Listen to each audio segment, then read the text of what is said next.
नाश होता है। विवेक के विकास में ब्रह्म जिज्ञासा विकास होता है। विवेक के विकास में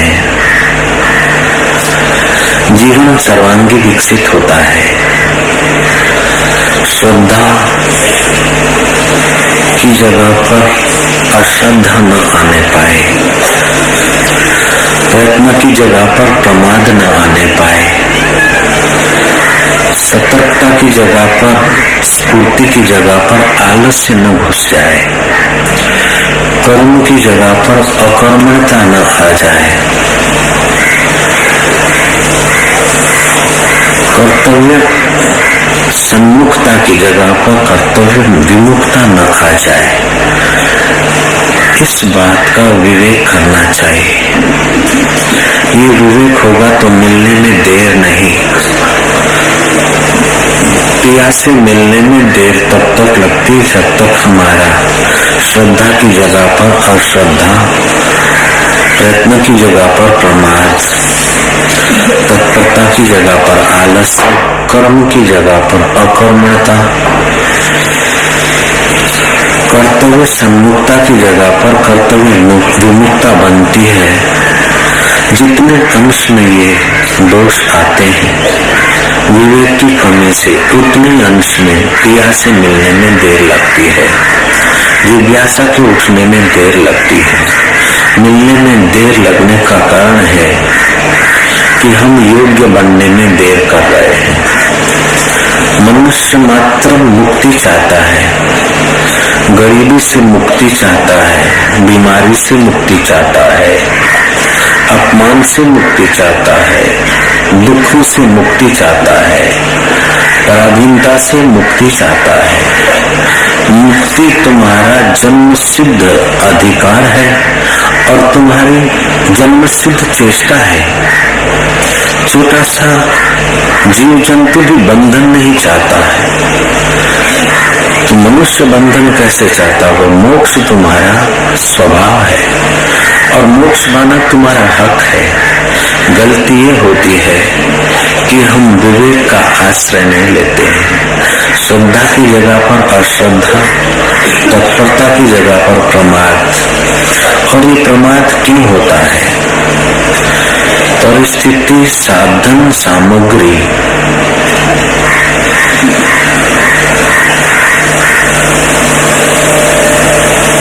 इनका हम सदुपयोग नहीं कर पाते हैं। परिस्थिति को साधन सामग्री मानना ये दोष है। परिस्थिति जो आए उस परिस्थिति को साधन सामग्री मानकर सुखी होने की जो गलती है ये हमारे विवेक को दबा देती है। मिलने में देर होने का कारण है कि विवेक का हम आदर नहीं करते हैं।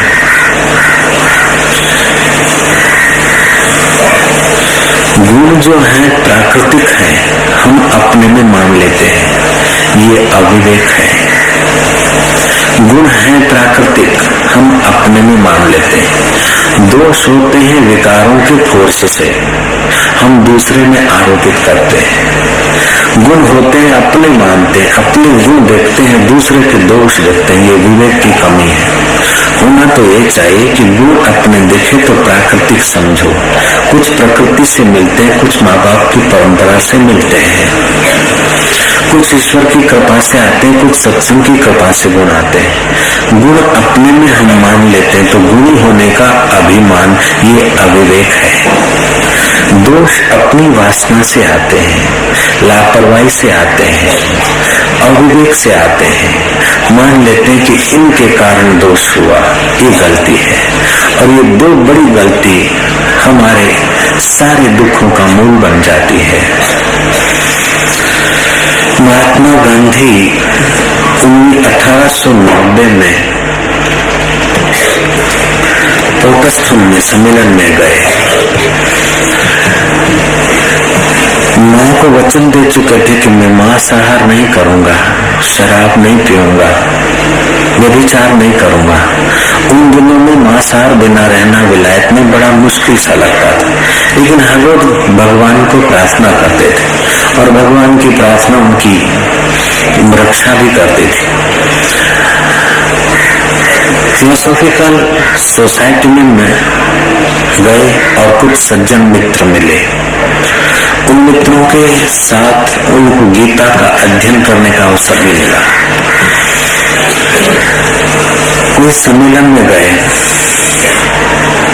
तोप स्थल में। उस सम्मेलन में उनको ठहराया गया था किसी घर में।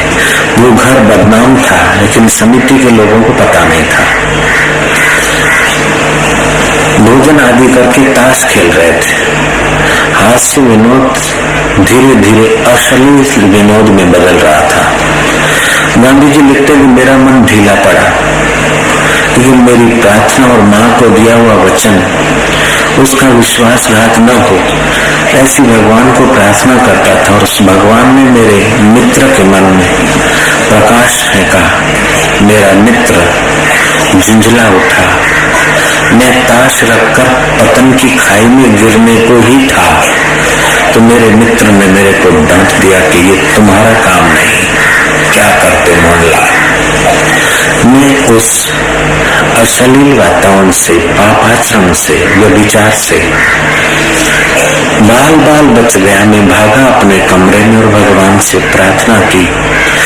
गांधी लिखते हैं कि मेरे को इतना भरोसा हो गया कि भगवान की प्रार्थना इतनी सत्य है, इतनी ठोस है कि जैसे आप भोजन करते तो भूख मिटती है, पानी पीते तो प्यास मिटती है, वस्त्र पहनते तो ठंडी आदि मिटती है। ऐसे ही भगवान की प्रार्थना अगर की जाए सच्चे हृदय से, तो मुसीबत के समय न जाने किस दोस्त के द्वारा, किस मित्र के द्वारा, किस घटना के द्वारा भगवान तुम्हारी रक्षा कर लेता है।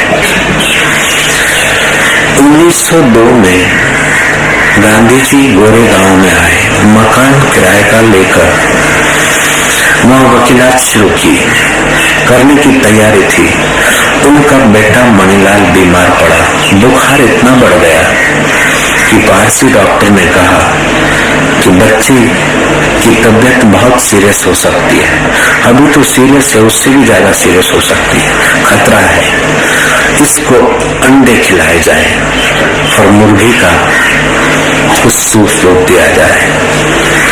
मोहनलाल लिखते हैं कि मैंने उस पारसी डॉक्टर को कहा कि आप इलाज करने के लिए पधारिए, लेकिन ये धर्म भ्रष्ट आहार की हमें सलाह न दीजिए। पारसी डॉक्टर ने कहा जिसको भी मैंने सलाह दी वो औषध वक्त तुम्हारे हिंदू लोग लेते हैं, तुम क्यों इनकार करते हो? लड़के की जान जोखिम में। गांधी कहते हैं कि धर्म पर हम कितने अडिग हैं, ये खतरे के समय ही पता चलता है। धीरज कितना है, धर्म कितना है, मित्र कितना वफादार है, पत्नी कितनी वफादार है, ये आपत्ति के समय ही पता चलता है। धीरज धर्म मित्र और नारी आपत्काल परखिए चारी। ये आपत्काल है, लेकिन आहार, मनुष्य के जीवन में आहार व्यवहार का कुछ नियंत्रण होना चाहिए। पशु भी नियंत्रित होते हैं। शेर अपना आहार छोड़कर घास नहीं खाता।